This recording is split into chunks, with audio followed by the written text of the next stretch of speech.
What's up, guys? It's the internet's busiest comedy nerd. Worst teeth in the game, Jake Weddle. What Anthony Fantano does to music, I'm going to do to stand-up. It's a niche nobody asked to be filled, and yet we're filling it. I'm gonna try to keep it down. I got a little New York apartment, and so my neighbors hate me.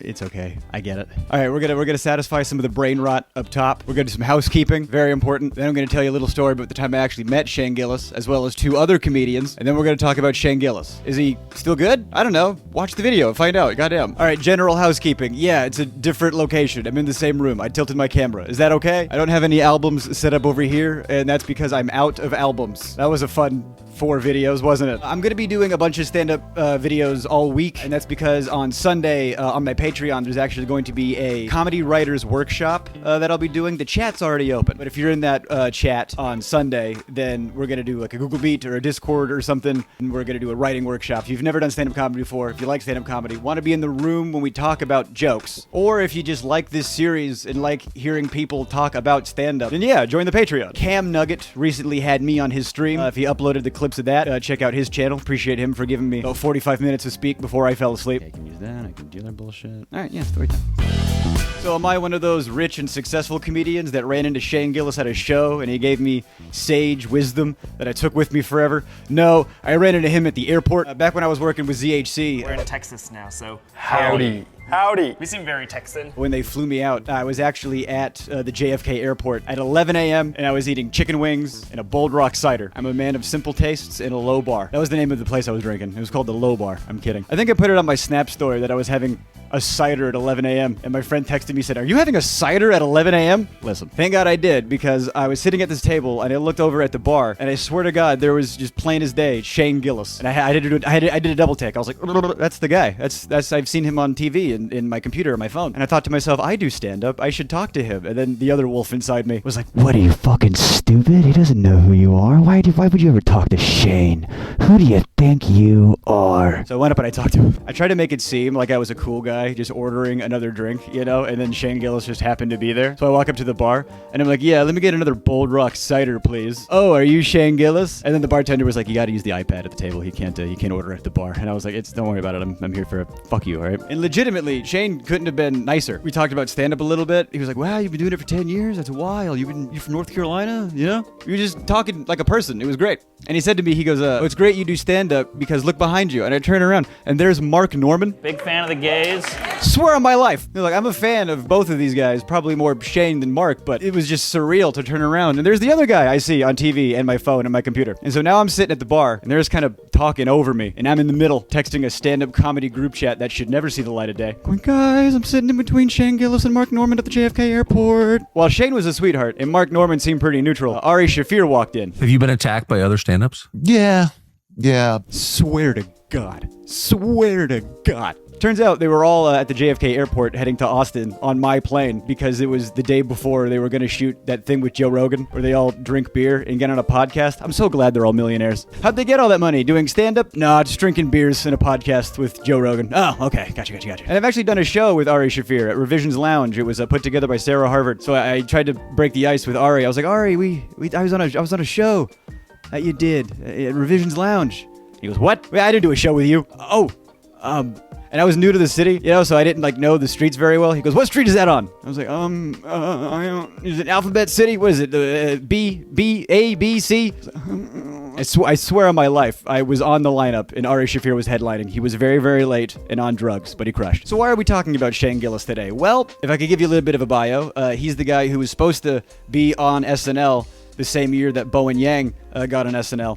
And an old podcast episode reared its ugly head where he said some bad things. If you ever go to 30 Rock, where I was almost there, yeah. you were almost there, but then you said something terrible.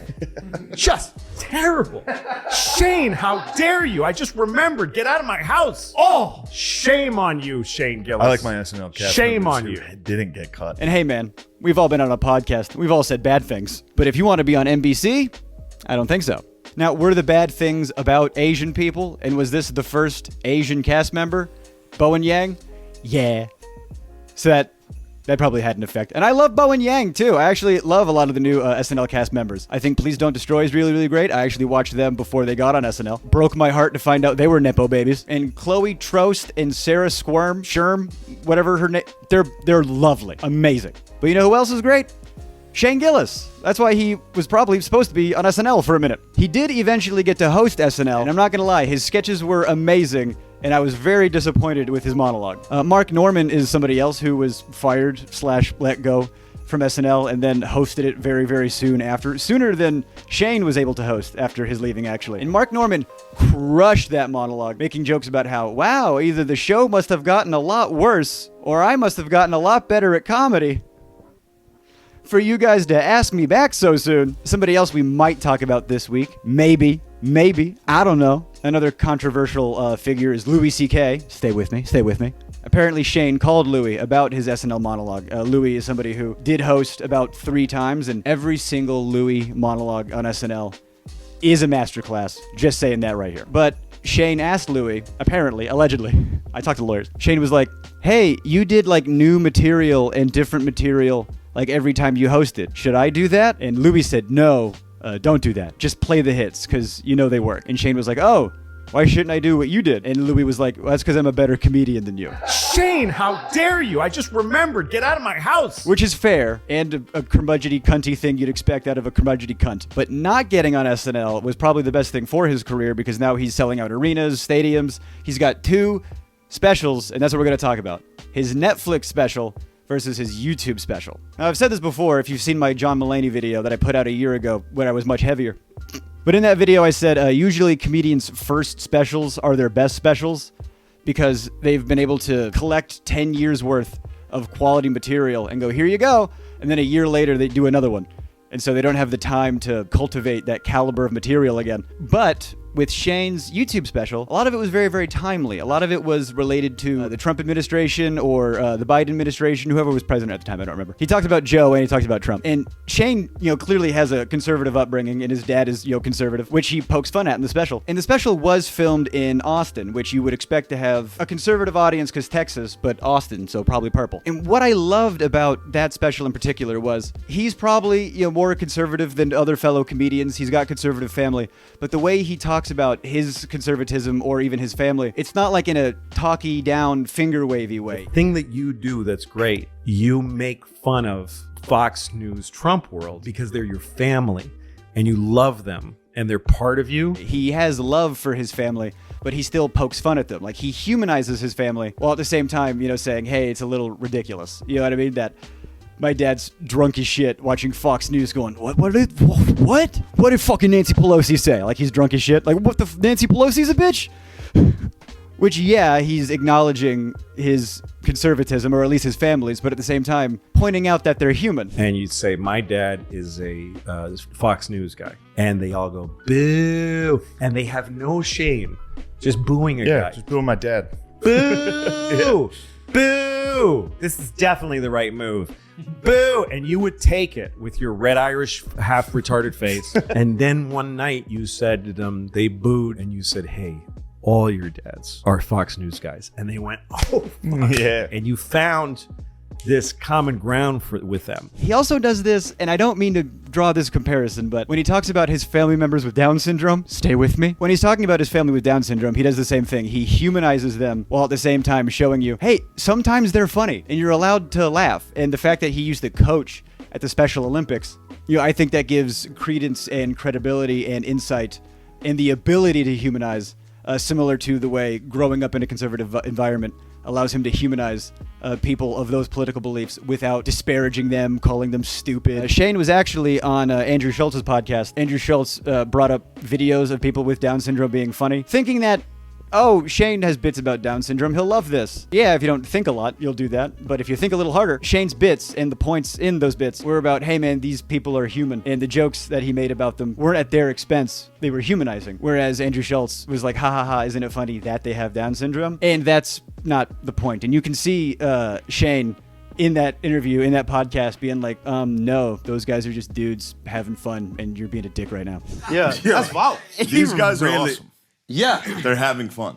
Yeah. For you guys to sit here and be like, wait a minute. let's bring it up and mock them. That's up, dude. I'm not being a victim. I'm saying the jokes you're doing is not. It's not like. It's not PC. That's not cool. And I respected the hell out of that. It's really tough to go on a podcast, especially somebody's podcast that you're on, a fellow comic, a peer of yours, and say to their face, hey, dude, I think what you're doing is lame. So that's a big dick Shane Gillis right there. Another thing that I really, really enjoy about Shane's YouTube special is that it was self-produced. I believe it was taped by either people he knew or was close to. It was in a smaller, more intimate performance venue. And he still had that element of underdog. This thing was self-made, released on YouTube for free. He's got enough humility to make fun of himself and his family and his upbringing while still showing love and authenticity to the same people, including himself. It felt natural, it felt fun, and that intro joke is so good. Talking about when the founding fathers were deciding the age of consent. It's like some guy coming up first, like, from Rhode Island, 12. And everyone's like, ew, ew. No, dude. He started his special like that. George Carlin used to always talk about in interviews how he would open up with his harshest, meanest joke just to get the audience, in the place to hear the rest of it. It's the special I like a lot. I want to say it's Jammin' in New York. Terrible name. Where right out the gate, he says, don't you ever notice that people who are anti-abortion are people you never want to fuck in the first place? He opened his special with that, and I think Shane Gillis was following in the footsteps of Carlin until I saw the Netflix special. Stay with me. Now, the problem I have with the Netflix special that Shane did, I think it's called Beautiful Dogs. It's still Shane, but it still has a lot of the pitfalls that comedians who have a banger first special and then immediately follow it up with another one. It feels more rushed, it feels a little more hack, it feels like you're catering to an audience that's expecting you and expecting something from you. Anthony Jeselnik is a very specific type, but when he performs in front of people that aren't his fans, he does have to earn their trust and respect. He can't just come out the gate with full Jeselnik energy, or maybe he does and he bombs, and he talks about that too. But when you're filming a special in a big theater and you've been famous for a while, that audience will laugh at you taking your pants off and taking it up on stage. It doesn't matter.